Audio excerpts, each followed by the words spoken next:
I usually wear a hat, but I'm gonna let the gray show. Like, let it shine. Be proud. Does black make me look thin? No. I know. It's crazy. I saw a photo. I gotta work on it. Like, bikini season's on us. I'm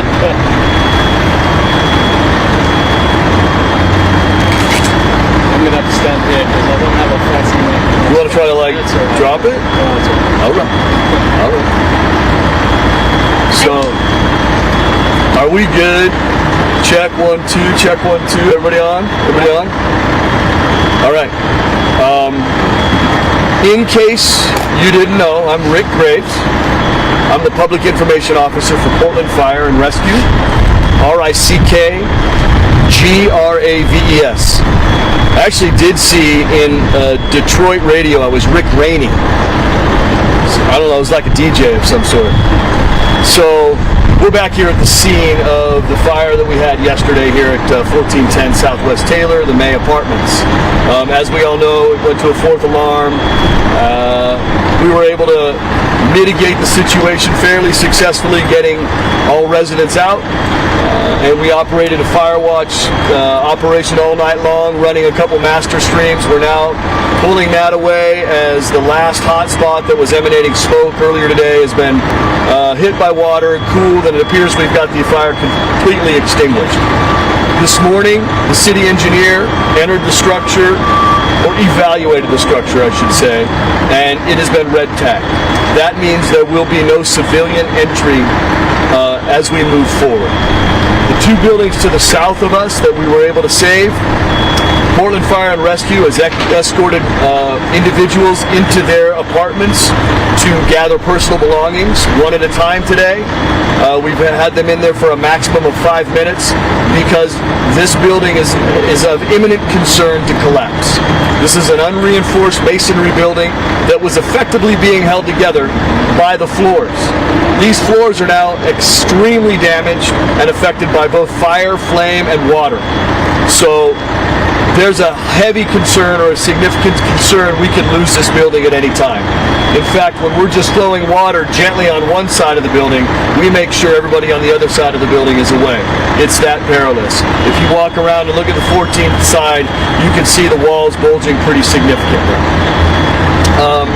Our investigation, our forensic investigation, will begin Friday afternoon.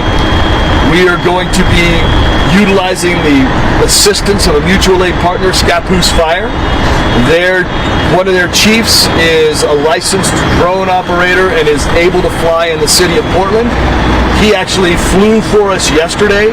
He took a larger drone, went pretty high, and it was able to give us infrared readings of where the hot spots in the fire were, and we were able to redirect our master streams to get those hot spots because we just didn't have eyes available at the end of the ladders to direct us. There was a little bit of flowing water blindly, and that gave us some eyes in the sky that allowed us to successfully, get through the fire scene at a quicker pace. He has a smaller drone that we're going to take into the area of believed fire start, incipiency, if you will, and they're going to fly the drone around and see if we can determine anything from the imagery that is gathered in that process. He will be able to put together 3D images of the room as it sits, so we'll be able to come back and really look at a good model on the computer, have it rotated around in color, so that we can have a real good idea. It's as if it is as if we're there.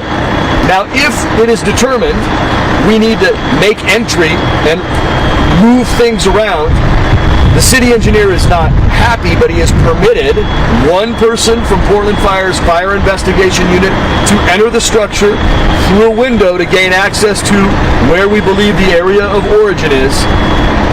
And a caveat to that is we will have our technical rescue team, our structural collapse specialists on hand in the event we do have an event that necessitates their services. So there's a lot going into it as we move forward. The fire building is still under the control of Portland Fire and Rescue and will remain in our control until we have determined cause or are unable to determine cause, and we'll turn the building over to Bureau of Development Services and the owner, at which time they will move forward with the plans that they are putting together with regard to the structure. As I said, the city engineer is incredibly concerned about this structural damage and will be making recommendations, but in the end, it's the owner's building, and the owner can determine what occurs.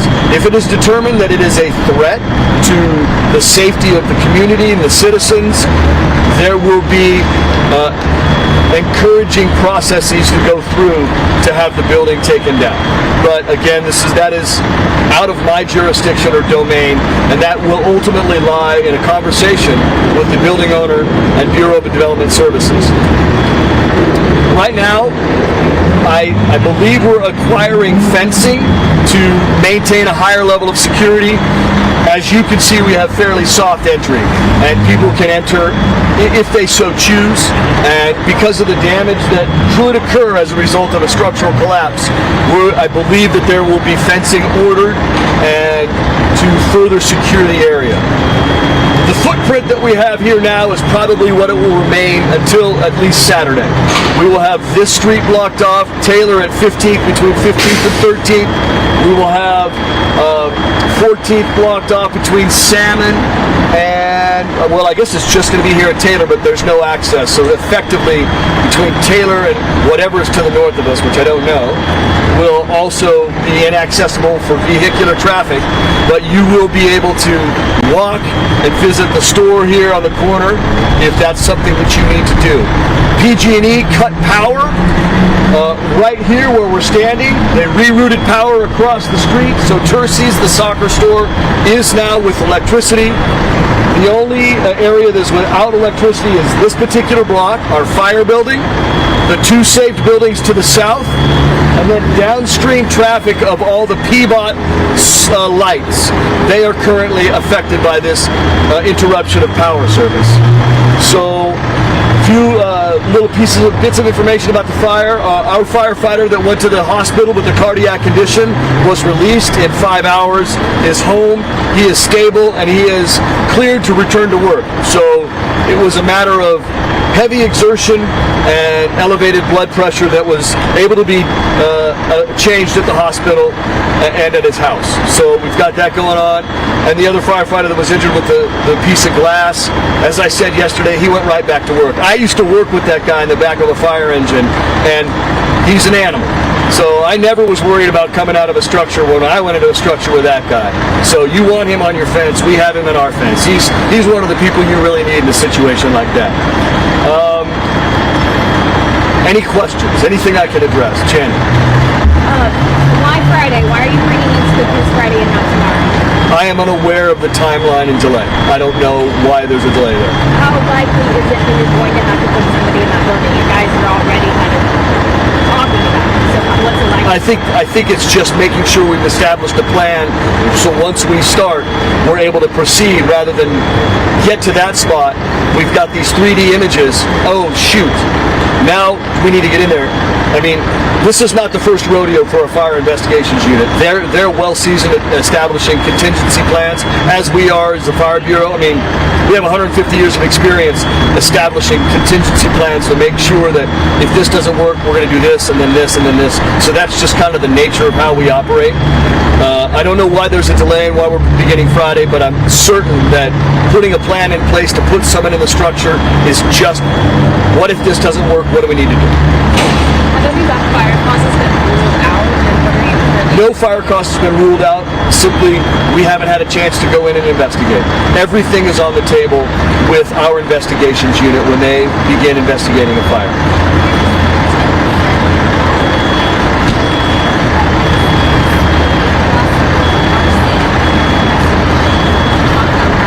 I can tell you that our fire investigations unit is going to investigate any possible mechanism for a start of a fire. I cannot confirm that there is an arson investigation. It is a fire investigation, and this is an open and active investigation, and will continue to be so until they close it, however they close it. What have you guys done about the leak? Sorry. Go ahead, sorry. You go. No, just to clarify, so you said folks are coming in and neighboring buildings, small parts of the time. Yeah. Has anybody been escorted into the No, there will be no civilian entry into 1410 Southwest Taylor. That has been This building is red marked, red tagged. The only person that we will put in is one person who is an investigator under certain circumstances at the guidance of the city engineer and his education and knowledge. The UAS will go in on Friday afternoon. Yeah.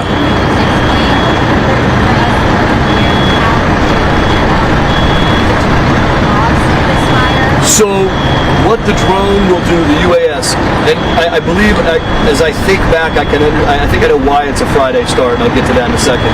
So they have the ability to upload data and imagery of the area with which they're flying through their cameras, and then that work will be modeled into a computer program that will allow our investigators to toggle around as if they are standing in the room and see exactly what is presenting.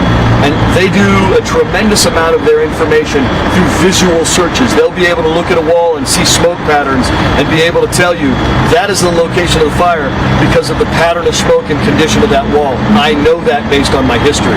So they'll be able to obtain all that information by flying a small drone, or UAS, into the room. So, however, if as a result of the master streams pushing floor material down from elevated floors or altering anything inside this area that they believe the fire started, there may be a need to go in and actually physically manipulate the materials inside the room. I think Friday, as I think about it, Scappoose Fire Chief is a drone operator in the state of Oregon and permitted to fly in the city of Portland because he's not a city of Portland employee. So he's permitted to utilize his public safety position to fly this UAS. So we have utilized his services because we don't have the opportunity as Portland employees to fly these drones. So we rely on our mutual aid partner there. He currently is teaching a class out at Powell Butte to the region for other public safety officers, individuals from the Water Bureau and other bureaus on drone operation and how they can utilize it for their own benefit. That's why he came into the fire yesterday. He was located at Powell Butte and just diverted over here and provided us some exceptional assistance and guidance. His class is running until Friday. I'm assuming he's running the class, and then he's going to come and just take off one pair of shoes and put on another. He's actually going to put one drone away and pull out the other. The drone he flew yesterday was the size of a roasted chicken, and he's going to fly the cheeseburger size on Friday, right? It's much smaller. Going back to some basic info, Rick, how many units? I've heard 40 or 60, how many? I made an error on the 60. There are 42 units in this structure. I spoke with residents at a sister building yesterday, and we calculated floors and footprints, and so I quickly multiplied by 4, carried by 2, I got to 60. I was wrong. There's 42 units in this building. They're probably up to close to 100 residents. Okay, and how many escaped? We believe all individuals were out of the building. We physically removed some on our own. We encouraged others to leave. We were here for 7 hours yesterday and have been here today and have yet have somebody come running down the street and say, I'm missing someone. So all clues lead us to believe that our actions on the fire ground were successful at removing everybody from the structure. But how many do you remember? Do you have a hard number on that? Do I have a hard number on? How many people did get out? No. Okay, No. What is you guys work with between the property management or the ownership group and confirming everybody was out? Do you have some kind of system? We don't have a mechanism in place for that. The Red Cross came in and they provided assistance. They've opened up a shelter for these individuals, and I don't know if they are actively trying to tally, but we do not have a system in place here to account for everybody. Now, if we had increased fire and we had people coming up indicating we're missing people, we would enact a plan to make efforts to go get people. But we just don't have that happen. Do we know for sure if any cats were lost? We haven't kind of. There was an individual that came this morning, said, my cats got out of my hand yesterday when I was leaving, and he had his cat carrier, and he wasn't able to go in the building. I don't see any cats on the outside.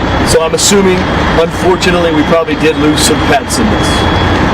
Were the police arrested a former for resident of this building yesterday afternoon? Have you spoken to that man? No, I have not. I have not had any interaction. I've had interaction with our fire investigations unit. I'm assuming they have had interactions with him, but they tell me what they want to tell me. And if you want to play cards with somebody, if you find out they're a fire investigator, just get away from the table. They're going to take all your money. They got a face that doesn't ever change. So I can ask them questions. They're just going to say it's an open and an active investigation. I have no further information on that. I've heard exactly what you've heard. I get the same questions. The Twitter feeds hit me. I understand where we all are. But I cannot confirm anything other than this is an open and active investigation. When you put somebody through the window off a ladder, will that person be dressed in like a bomb protection suit or something? I mean, that sounds pretty dangerous. It isn't the safest move to make, given where we are. They will be in our regular PPE. There'll be helmets, breathing apparatus, but I don't even know if there's a bomb-proof suit. Is there, Christian? I don't even know. Aside from I am unaware of any focused resources. I believe there's a GoFundMe account that has been established on behalf of the residents. I don't have any access to how to give you information on how to access that, but I do believe that has occurred.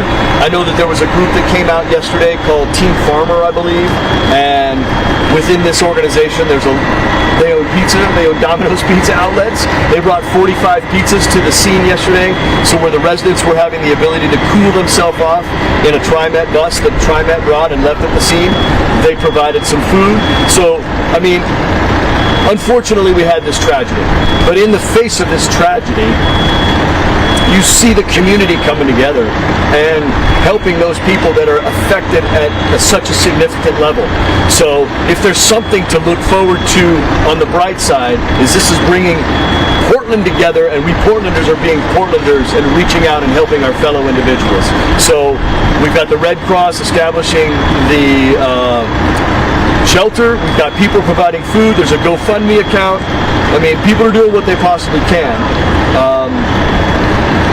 But I don't know of anything other than those at the moment. Do you know where is the Red Cross shelter? The Red Cross shelter is located at the University of Portland. I am unaware of the duration of that. That often is dictated sort of by the size of the event.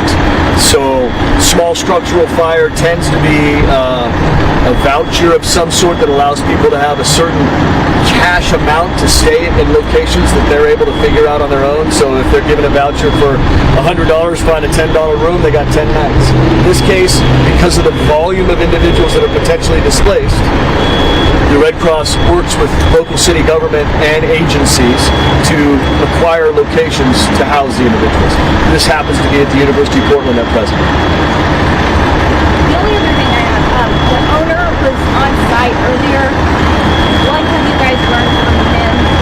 And as far as the building coming down, it's his responsibility, correct? To make sure this is torn down and I would be safe and timely.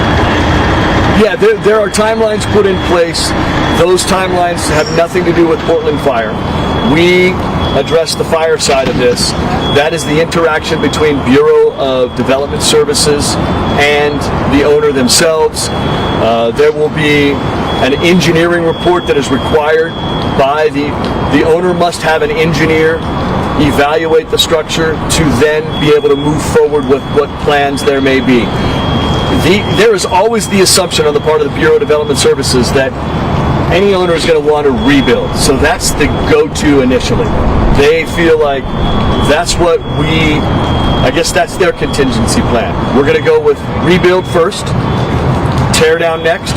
Tear down sometimes takes a little bit of time with permitting, but in situations like this where it's going to be torn down, let's say the engineering report comes back that is unsalvageable and it's dangerous, then there will be an accelerated permitting program rather than a traditional demolition permitting program that can take some time.